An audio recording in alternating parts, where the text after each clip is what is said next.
Oh là là, je suis vraiment une grosse merde.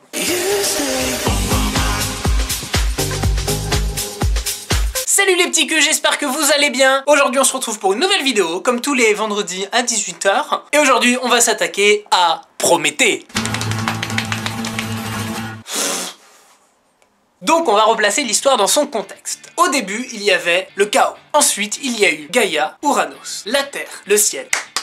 Ils s'accouplent. Ils ont des enfants. Uranos décide de rester sur Gaïa. Gaïa en a marre. Tu peux dégager s'il te plaît? Elle demande à ses enfants de l'aider. Chronos arrive, coupe les couilles de son père.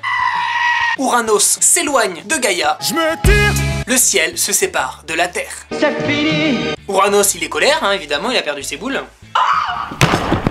Et il surnomme ainsi ses enfants les Titans, qui signifie ceux qui ont tiré. Les couilles, en particulier. Et il dit également à son fils Chronos: fais gaffe gamin, un de tes fils te détrônera. Du coup Chronos prend peur et décide de bouffer tous ses enfants. Rhea, qui est sa sœur et sa femme, accepte. Oui. Donc il mange les enfants. Sauf le dernier. Rhea en a marre. Au bout d'un moment elle se dit bon, je suis en train de procréer, ils partent à la poubelle. Et elle décide de cacher le dernier enfant, qui est Zeus. Du coup elle donne une pierre à son mari pour faire croire que c'est le gamin. C'est goûtu. Elle le met de côté, elle le cache, Zeus grandit, et au bout d'un moment, Zeus, il décide de prendre le trône de son père et de sauver ses frères et sœurs. Du coup, Rhea donne un vomitif à Chronos, Chronos vomit les gosses, et là débute la fameuse guerre, la titanomachie. Oh mon dieu! C'est la bataille entre les clans. Et c'est là qu'arrive notre jeune prodige, Prométhée. Prométhée, c'est le fils du titan Japet et de Clymène. Prométhée a un frère qui s'appelle Épiméthée. Prométhée signifie le prévoyant, Épiméthée signifie qui réfléchit après coup. Donc on revient à la guerre, Chronos en a marre, Zeus entre en guerre contre son père, du coup Chronos ramène avec lui tous les titans. Tous les titans acceptent de se battre contre Zeus, sauf Prométhée. Prométhée, le prévoyant, a prédit, a vu que Zeus allait gagner. Je vais plutôt manger du côté des vainqueurs. Du coup Prométhée se bat avec Zeus et il demande à son frère Épiméthée de faire pareil. Du coup ils se battent, patati patata, Zeus gagne, les titans dans le tartare. Tout le monde il est content. Donc la guerre est finie, les temps reviennent, tout le monde il est content, tout le monde il est calme, tout se passe bien. Sauf qu'au bout d'un moment c'est un peu trop calme, c'est un peu trop voilà. Et les dieux s'ennuient. On se fait chier, putain, y a pas de guerre, mais on peut rien faire. Bon on pourrait coucher avec nos sœurs et nos... mais bon on le fait déjà alors.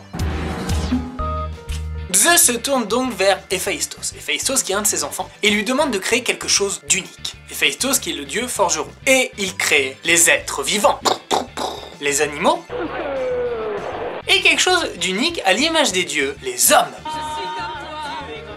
Et au tout début, il faut savoir que les hommes étaient que des mâles. Bonjour. Et maintenant, il faut ajouter aux êtres vivants des qualités, qui se défendent, pour qu'ils s'amusent, pour qu'on se... Oui, donne-moi des mains. Donc Zeus demande à Prométhée et Épiméthée de les aider. Prométhée, promettez-moi... Promettez-moi de m'aider. M'aider la femme de Jason? Ah, ça enchaîne les blagues. Ah là on fuse. Épiméthée demande à Prométhée, il le supplie de tout faire. Il veut tout faire. Prométhée, qui est pourtant prévoyant, voit pas la couille arriver et accepte. Épiméthée, content, commence donc à donner des qualités à tous les êtres vivants. Des griffes pour se défendre, respirer sous l'eau, du cuir épais pour se protéger, des longs poils pour ne pas avoir froid, enfin tout le bail et tout le bordel qu'on connaît. Épiméthée est content. Ah c'est bon les gars, j'ai fini. Ouais, je suis un champion, allez, tournée générale. Sauf que le gamin, il a oublié les humains. Les humains, ils se retrouvent du coup tout nus, fragiles, vulnérables. Donc Prométhée, qui répare un peu les conneries de son frère, va voir Zeus. Hello, nice to meet you, bonjour. Et lui dit, écoute, faut aider les humains, ils vont tous crever là, t'as qu'à leur donner le feu. Zeus il réfléchit, il se dit, ouais, c'est pas con, ouais. Et il accepte. Oui. Il envoie la foudre sur Terre, le feu naquit. Du coup, les humains ils sont contents, ils peuvent prendre le feu, tatati. Alors, ce qu'il faut savoir en plus, c'est que à ce moment-là, les hommes sont heureux. Ils ont pas besoin de travailler, le blé pousse tout seul, il y a pas de maladie, c'est le paradis, clairement. Pour vous mettre un peu en image, c'est le paradis d'Adam et Ève avant qu'elle croque la pomme. On en apprend des choses, dis donc. La seule différence des humains avec les dieux, c'est que les dieux sont immortels. Les humains, il crève quand même au bout d'un moment. Mais sans douleur, sans souffrance, enfin, c'est la belle vie. Et à un moment, Zeus, il est lassé d'être l'égal des hommes et il décide de les remettre à leur place. Zeus, les dieux seront en haut, les humains en bas. Chacun doit avoir sa classe sociale. Et il décide de faire un grand banquet pour fêter ça. Prométhée qui sent la couille arriver, il sent que les dieux vont enlever les privilèges que les hommes avaient, parce que Prométhée, il aime bien les hommes. Il décide donc de berner Zeus. Zeus a chargé Prométhée de faire le sacrifice d'un animal pour partager la part entre les hommes et les dieux, ce qui marquera leur différence. Et là, Prométhée, il est pas con. Il prend les os, les recouvre d'une graisse magnifique, somptueuse, appétissante. Il met la viande d'un autre côté et la recouvre de la peau visqueuse, un truc qui donne pas du tout envie. Zeus arrive. Et évidemment, il choisit les os, parce que c'est beau comme ça et tout. Il commence à manger, et il se dit, putain, c'est quand même dégueulasse ton truc. Et là, il sent que Prométhée l'a berné. Du coup, il pète un câble. Du coup, il fait quoi? Il prive les hommes du feu. Prométhée se dit, mais merde, ils sont dans la merde, ils vont tous clamser, c'est des fragiles. Du coup, Prométhée va voir Athéna. Athéna est une déesse, la fille de Zeus, c'est la déesse de la stratégie militaire, enfin, c'est la déesse de plein de choses, qui adore les héros d'ailleurs, et qui est très gentille, et elle adore Prométhée. Du coup, Prométhée en profite pour plaider la cause des hommes. Athéna est émue. Elle accepte que Prométhée entre à l'Olympe. Prométhée l'arrive, il se faufile, il est là comme ça. Elle est où la Joconde? Elle est pas là. Il prend le feu sacré et se barre de l'Olympe.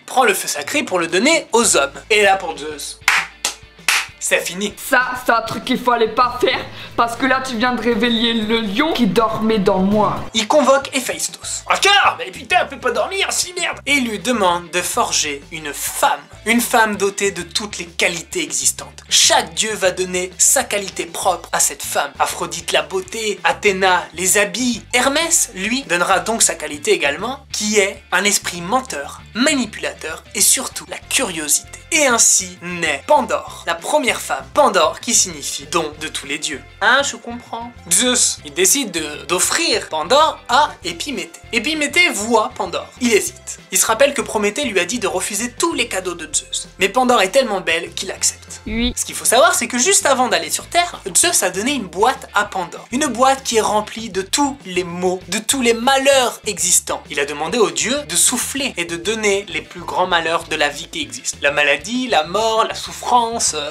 des trucs pas très jolis. Et il dit à Pandore de ne jamais l'ouvrir.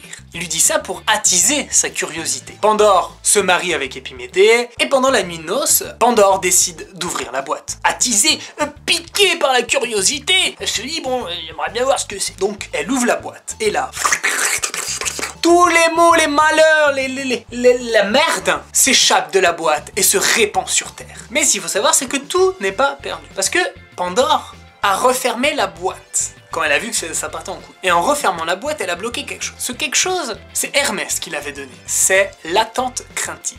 Et le fait d'avoir bloqué l'attente craintive, ça permet aux hommes aujourd'hui d'avoir l'espoir. Et l'espoir fait vivre. Ils espèrent donc des jours meilleurs. Et il punit également Prométhée. Il enchaîne Prométhée sur un rocher du Caucase et il donne l'ordre à un aigle de venir tous les jours lui bouffer son foie. Et le supplice est encore plus dur car tous les soirs, le foie de Prométhée repousse. Mais Zeus ne tue pas Prométhée. Pourquoi? Parce que Prométhée a un secret. Un secret sur la vie de Zeus. Et Zeus veut savoir quel est ce secret. Du coup, il décide de pas le tuer et de faire ce supplice. Sauf que Prométhée ne parle pas. Du coup, Zeus décide de libérer Prométhée en envoyant son fils le plus fort, le plus vaillant, Héraclès, Hercule, qui du coup va tirer une flèche dans le cœur de l'aigle qui meurt, va péter les chaînes de Prométhée et le libérer. Et là, Prométhée avoue son secret. En réalité, je suis une femme prénommée Jacqueline. S'il continue à flirter et s'il épouse Thétis, elle enfantera un enfant qui détrônera Zeus. Du coup, Zeus décide de mettre un terme à la relation et répudie Thétis. Thétis, c'est la mère d'Achille, qui a sauvé également Héphaïstos, parce que quand il est né, Héphaïstos c'est le fils de Héra et de Zeus, quand il est né, il était tellement moche que Héra l'a fait genre oulala, et elle l'a balancé du monde de l'Olympe. C'était sympa. Et c'est Thétis qui l'a ramassé, qui l'a élevé. Héphaïstos est revenu après, et puis voilà. C'est d'ailleurs Héphaïstos qui est reconnaissant de Thétis, qui a créé le bouclier d'Achille. Enfin, c'est une autre histoire après. Prométhée est sauvé. Et c'est ainsi que se termine ce mythe, ce conte, cette histoire magnifique sur Prométhée, le protecteur des hommes, qui vola le feu sacré pour nous protéger. C'est gentil, merci beaucoup. J'espère que cette petite vidéo vous a plu. Et on se retrouve la semaine prochaine pour une nouvelle vidéo. Bisous. Titano mama machi.